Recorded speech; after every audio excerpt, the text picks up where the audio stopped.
Assalamualaikum warahmatullahi wabarakatuh. Bagaimana kabar anak Nabi semuanya? Sehat? Alhamdulillah. Anak Nabi sekalian, hari ini kita ketemu lagi di dalam pembelajaran pendidikan agama Islam dan budi pekerti kelas 4 SD. Ya, dengan judul Bersih itu Sehat. Nah, seperti biasanya, sebelum kita belajar, marilah kita berdoa terlebih dahulu. A'udzu billahi minasyaitonir rajim. Bismillahirrahmanirrahim. Rabbi zidni ilman warzuqni fahma. Amin ya rabbal alamin. Nah, anak Nabi sekalian, mari kita saksikan tayangan video berikut ini. Pesan kecil dari boneka Zaki untuk menjaga kebersihan. Ya, mari kita tayangkan dan kamu tonton video berikut ini.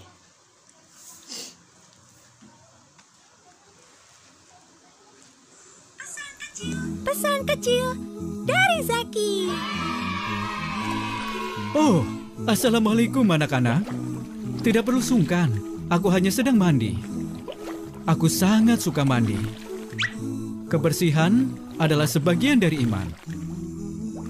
Berendam dan mandi secara rutin membuatku tetap nyaman dan bersih.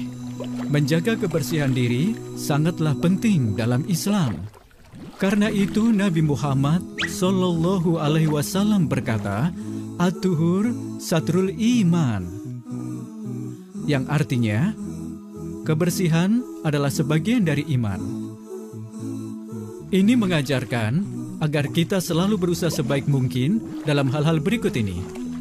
Pakai baju yang bersih. Ini termasuk memakai kaos kaki bersih, terutama ketika pergi ke masjid. Berendam dan mandi secara rutin. Cuci tangan kita sebelum dan sesudah makan. Lebih baik lagi jika memakai sabun. Gosok gigi setidaknya 2 kali sehari.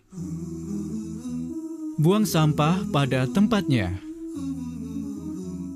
Cuci piring dan gelas kita yang kotor. Dan jaga kebersihan serta kerapian kamar, termasuk kolong tempat tidur.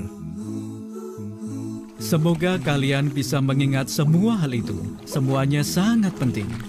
Nabi Muhammad Sallallahu Alaihi Wasallam suka kebersihan.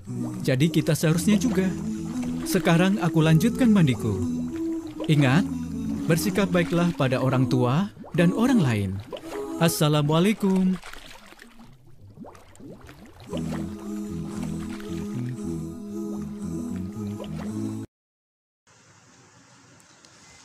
Bagaimana anak Nabi sekalian?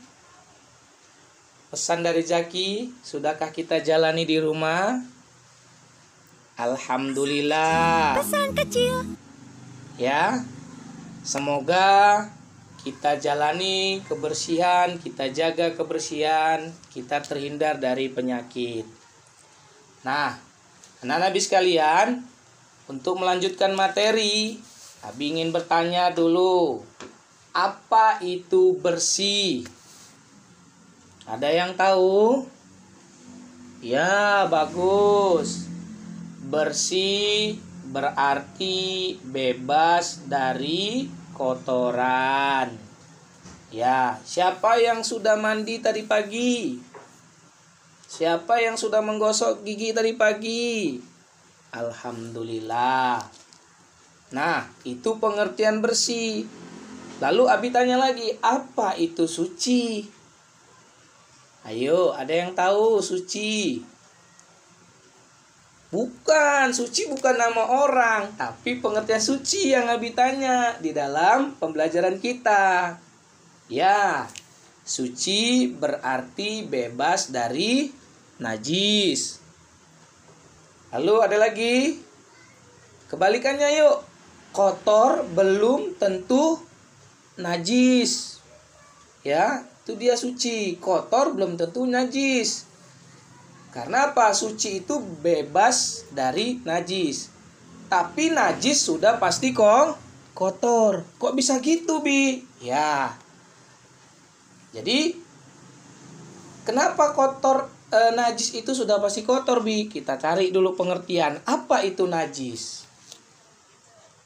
Najis adalah kotoran yang menempel di badan, pakaian, atau tempat ibadah sehingga menyebabkan ibadahnya tidak sah. Ya. Contoh najis itu apa? Yang pertama adalah air kencing orang dewasa, air kencing binatang, itu najis. Ya, yang kedua, kotoran hewan, kotoran manusia itu termasuk najis. Yang ketiga, darah. Ya, itu hati-hati anak-anak Abi sekalian. Nah, sekarang timbul pertanyaan lagi.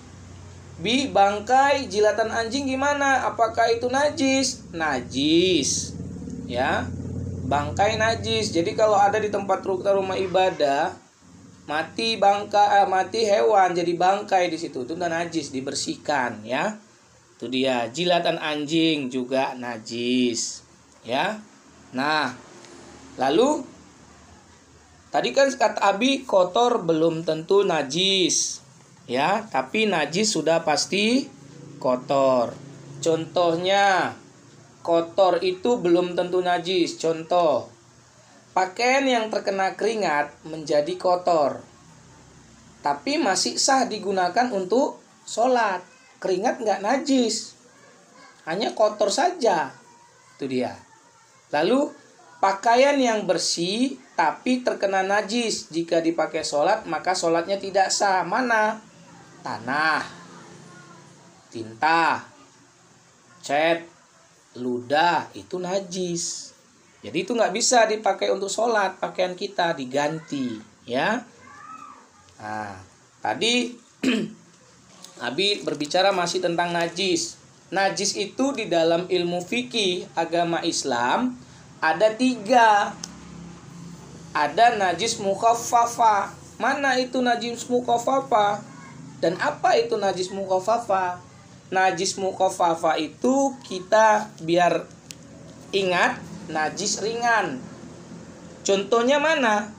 Air kencing bayi laki-laki yang hanya minum ASI.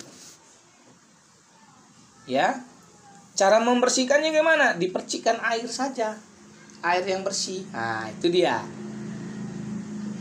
Ya, air kencing bayi laki-laki yang hanya minum ASI.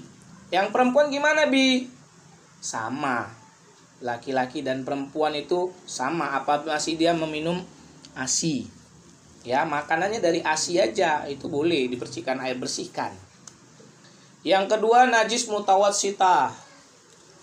Ya, najis mutawassithah ini yang kita bilang adalah najis sedang. Contohnya mana? Kotoran, darah, nanah, muntah. Ya, itu contoh najis mutawassithah. Caranya bagaimana membersihkannya? Disiram, dibasuh sampai hilang, dan baunya itu dari material najisnya itu hilang. Dia tidak ada boleh lengket lagi dan boleh tertinggal. Itu najis mutawassithah, najis sedang. Yang ketiga, najis mughallazah, yaitu najis berat. Contohnya tadi air liur anjing, babi dan keturunannya. Ya. Anak-anaknya itu kita juga, itu najis berat. Bagaimana cara mensucikannya? Itu dicuci, dibasuh, disiram sebanyak 7 kali. Dan salah satu daripada campuran basuhan tadi kita campur dengan tanah. Ya. Dengan tanah, dibasuh dia supaya hilang baunya, materialnya, bekasnya, dan tidak lengket. Itulah najis mughallazah. Jadi najis itu ada 3, najis mukhaffafah, najis mutawassithah, dan najis mughallazah. Nah, kalau bersih itu ada 2. Mana itu? Yang pertama bersih dari najis, yang kedua bersih dari hadas. Najis tadi kita sudah bahas. Ya. Hadas itu yang gimana, Bi? Hadas itu contohnya batalnya wudhu. Misalnya buang angin, kentut kamu, tut. Nah, itu batal wudhunya, nggak boleh dilanjutkan, ulang lagi wudhunya. Lalu kencing kamu. Nah, itu batal wudhunya. BAB kamu, batal wudhunya, ganti wudhunya. Caranya gimana? Ya wudhu lagi. Atau tayamum kembali, diulangi. Itulah membersihkan hadas. Ya. Jadi penyebab batalnya wudhu itu kan tadi sudah ada. Ya. Udah tahu. Itu hadas kecil. Berwudhu kita. Lantas bagaimana dengan hadas besar, Bi? Apa itu contoh hadas besarnya? Penyebabnya apa? Yang pertama mimpi basah. Ini anak Nabi kan belum balik ini. Sudah ada umurnya yang 12 tahun, 13 tahun, atau yang khitan sudah ada. Kalau sudah ada, sudah pernah bermimpi kamu. Itulah mimpi basah. Kalau yang perempuan itu datang bulan. Itu haid namanya. Itu nipas, itu hadas besar. Lalu orang yang non muslim masuk ke muslim. Itu hadas besar. Jadi gimana caranya hilangkannya? Itu mandi. Atau tayamum dia lagi. Ya, mandi dia. Bersihkan badannya. Ya, itu dia macam-macam hadas. Hadas ada 2, hadas kecil dan hadas besar. Ya. Nah, apakah bersih itu hanya untuk sholat saja? Ya tidaklah, untuk kebutuhan kita sehari-hari supaya kita sehat. Nah, kenapa kita harus bersih? Kenapa kita harus suci? Kan itu dia. Tadi selain ibadah kita diterima Allah, maka hidup kita akan sehat, nyaman dilihat orang. Jauh kita dari penyakit, banyak teman. Wangi kita, ya kan? Wangi, rapi, ibadah pun enak, dilihat kawan pun enak. Itu dia. Kenapa kita harus bersih dan suci? Apa saja yang dibersihkan? Ini ada gambar. Lihat nanti dia PowerPoint kita, slide-nya ada gambar. Gigi, telinga, leher, rambut, kuku, kaki. Iya kan? Hidung, mulut. Itu dibersihkan. Itulah sebagian daripada anggota tubuh kita. Ya. Nah, bagaimana cara berwuduknya? Yang pertama niat. Ya. Yang kedua membasuh muka. 3 kali semuanya. Yang ketiga membasuh kedua tangan sampai siku. Yang keempat menyapu sebagian kepala. Yang kelima membasuh kedua kaki sampai mata kaki.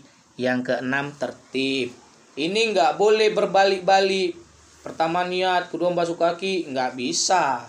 Karena apa? Wudhu itu harus berurut dia. Ya, nah itu dia. Nah sekarang tadi kita dengar ada tayamum. Apa itu tayamum? Ya, tayamum itu sebagai pengganti wudhu atau mandi karena berhalangan menggunakan air. Mungkin air tidak ada. Mungkin dia sakit. Apabila dia mempergunakan air, maka badannya akan meriang, tambah panas dan sebagainya. Itu boleh. Ya, syaratnya gimana? Tidak ada air, tapi kita berusaha mencari air, tidak dapat juga airnya, ya boleh kita gantikan. Contoh kalau kita perjalanan jauh, naik pesawat, kan nggak mungkin pesawat itu turun kan. Nah, jadi bagaimana? Wudhunya kita gantikan dengan tayamum. Yang kedua sedang sakit, dan yang ketiga musafir. Nah, anak Nabi sekalian, Untuk jelasnya, kamu dalam pelajaran bersih itu sehat, suci dari hadas kecil dan besar, kamu perhatikan tayangan pesan dari Zaki tadi, kita harus bersih dan selalu mandi. Nah, demikian materi ini Abi sampaikan. Semoga kamu dapat melaksanakannya di dalam kehidupan sehari-hari. Sebelum Abi tutup, kamu silahkan melihat tayangan video tayamum ini. Sekian dan terima kasih. Assalamualaikum warahmatullahi wabarakatuh. Kalau tidak ada air bagaimana? Kita tidak bisa berwudu dong, Abi. Kalau tidak ada air, kita bisa mengganti wudhu dengan tayamum Aisyah, yaitu bersuci dengan menggunakan tanah atau debu yang suci. Ih, Ahmad gak mau kalau berkumur-kumur dengan debu. Tidak harus seperti itu, Ahmad. Tayamum lebih sederhana dari berwudhu. Tata cara bertayamum.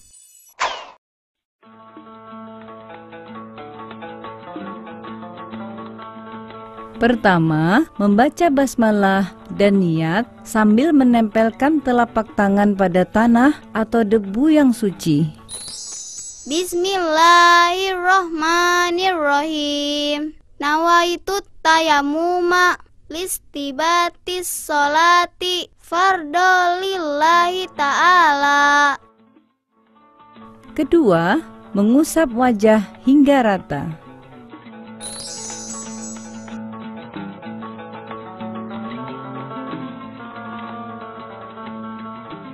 Ketiga, mengusap tangan sampai siku, utamakan yang kanan dahulu. Setelah selesai, lalu berdoa. Doa yang dibaca sama dengan doa setelah berwudu. Oh ya, tayamum juga bisa batal. Yang membatalkan tayamum adalah: pertama, keluar sesuatu, baik benda atau angin, dari kemaluan atau anus. Kedua, hilang kesadaran, baik tidur, pingsan, mabuk, atau gila. Ketiga, bersentuhan kulit laki-laki dan perempuan yang sudah balik dan bukan muhrim. Keempat, menyentuh kemaluan atau anus dengan tangan tanpa penghalang. Kelima, apabila mendapatkan air sebelum dimulainya sholat. Nah, setelah selesai berwudu atau tayamum, lalu kita bersiap untuk mengerjakan sholat.